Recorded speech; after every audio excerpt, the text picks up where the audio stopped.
नमस्कार, मी डरंगे सर. आज आपण क्रियापदाला आयएनजी प्रत्यय कसा लावायचा याचे आज आपण नियम पाहणार आहोत. ठीक नाही, सर्वांना माहित आहे अपूर्ण काळामध्ये आपण पाठीमाग काळ शिकलोय. अपूर्ण काळामध्ये आपण क्रियापदाला आयएनजी प्रत्यय लावतो. मग क्रियापदाला आयएनजी प्रत्यय लावताना कोणत्या गोष्टी लक्षात घ्यायला पाहिजेत? बेसिक आहे, एकदम सोपं सांगतो.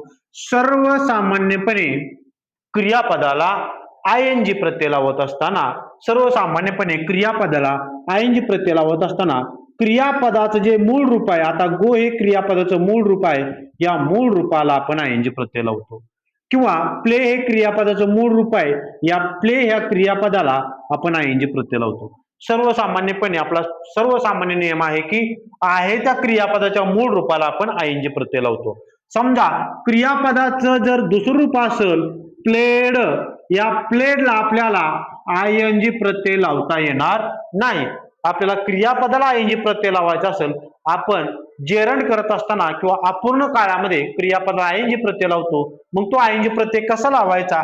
पहिला नियम सर्वसामान्यपणे क्रियापदाच्या मूळ रूपाला आयएनजी प्रत्यय लावायचा. क्रियापद म्हणजेच काय?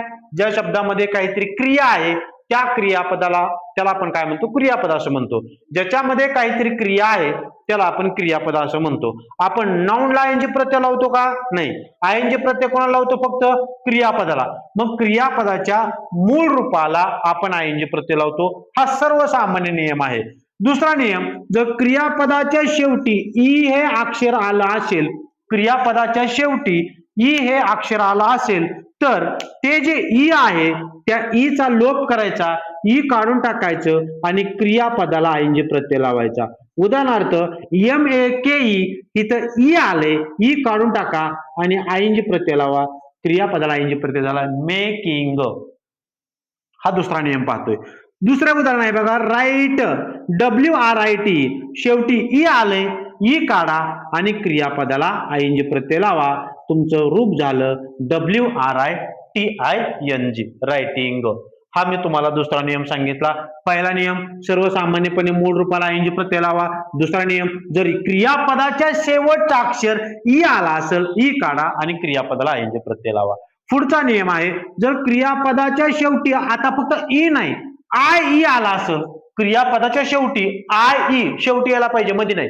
क्रियापदाच्या शेवटी आय ई आला असेल तर ते आय ई काढून टाका आणि त्या आय ई च्या ऐवजी काय घ्यायचं? आता डाय आहे, DIE, ते आय ई काढून टाका, त्याच्या ऐवजी वाय घ्या आणि क्रियापदाला आयएनजी प्रत्यय लावा.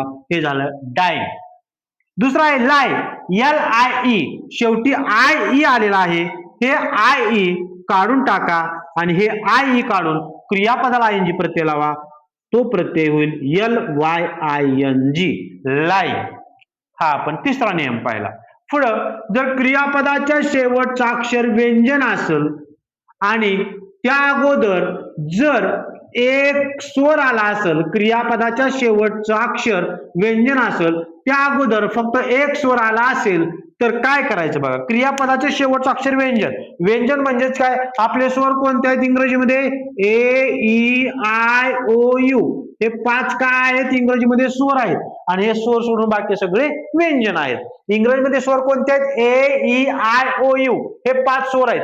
हे 5 स्वर सोडून बाकी सगळे काय आहेत? व्यंजन आहेत. मग काय सांगितलंय? जर शेवटचं अक्षर व्यंजन आलंय, बरोबर आहे का, आणि त्या अगोदर एखादा, इथे एखादा लिहायचं राहिले माझं, त्या अगोदर एक जर स्वर आला असेल तर शेवटचं अक्षर डबल करायचं.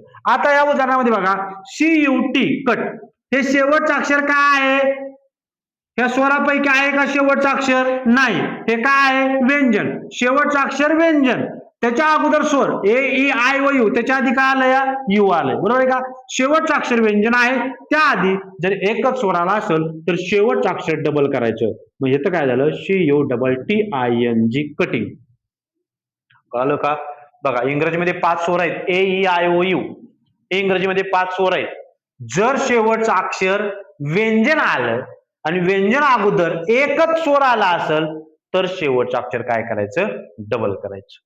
कटचं काय झालं? कटिंग. पुढचं उदाहरण आहे पुट, PUT, पुट. बरोबर आहे का? PUT put. आता शेवटचं अक्षर काय आहे? टी. टी काय आहे? व्यंजन आहे. त्याच्या आधी काय आहे? एकच स्वर आलाय. मग शेवटचं अक्षर काय करायचं? डबल करायचं. P U double T I N G putting. अशा प्रकारे आपण आयएनजी प्रत्यय लावला. समजलं का सगळ्यांना? पुढे बघा. जर शेवटचं अक्षर व्यंजन आला असेल, शेवटचं अक्षर व्यंजन आला असेल आणि त्या अगोदर जर दोन स्वर आले असतील, शेवटचं अक्षर व्यंजन आहे, त्याआधी दोन स्वर आले असतील तर शेवटचं अक्षर डबल करायचं नाही. आता इथं बघा, शेवटचं अक्षर काय आहे? व्यंजन आहे. पण त्याआधी स्वर किती आहेत? दोन आहेत. ई आणि ए. दोन स्वर आहेत. बरोबर आहे का? मग असं जर असेल तर शेवटचं अक्षर डबल न करता आहे असा क्रियापदाला आयएनजी प्रत्यय लावा. रीडिंग. समजलं का? शेवटचं अक्षर जर व्यंजन आलं, त्याच्या आधी एकच स्वर आला तर शेवटचं अक्षर डबल करायचं. शेवटचं अक्षर काय आहे? इथं व्यंजन आहे, पण त्याच्या आधी स्वर किती आहेत रे? दोन. जर शेवटचं अक्षर व्यंजन आहे, त्याच्या आधी दोन स्वर आलं तर शेवटचं अक्षर डबल होईल का? होणार नाही. पुढे बघा, ई ए टी. शेवटचं अक्षर काय आहे रे? टी आहे. टी व्यंजन आहे का स्वर आहे रे? टी व्यंजन आहे का स्वर आहे? व्यंजन. त्याच्या आधी स्वर किती आलेत? दोन. मग शेवटचं अक्षर व्यंजन आहे, त्याच्या आधी दोन स्वर आलेत, शेवटचं अक्षर डबल होईल का? होणार नाही. मग काय होईल? E A T I N G असा आपण प्रत्यय लावला. समजलं सर्वांना? आता मला सांगा, एल डबल ओ के. के काय आहे आता सांगा? व्यंजन आहे. त्याच्या आधी स्वर किती आलेत? दोन. मग शेवटचं अक्षर डबल होईल का? नाही. काय होईल?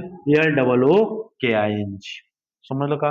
त्यानंतर पुढे बघा, जर शेवटी वाय आला असेल, शेवटी वाय आला असेल, मग तुम्ही म्हणताल की सर तुम्ही आता सांगितलं की जर शेवटचं अक्षर व्यंजन असेल, त्याच्या आधी एक स्वर आला तर शेवटचं अक्षर डबल करायचं. आता ही प्ले आहे, पी एल ए वाय. शेवटी काय आहे? व्यंजन. त्याच्या आधी काय? एकच स्वर आलाय. मग play P L A double Y I N G करायचं का? नाही, असं होणार नाही. हा अपवाद आहे. जर शेवटी वाय आला असेल, शेवटी वाय आला असेल तर काहीच करायचं नाही. काय करायचं? आहे असा आयएनजी प्रत्यय लावायचा. प्लेइंग. त्याचबरोबर शेवटी क्राय आहे, वाय आले.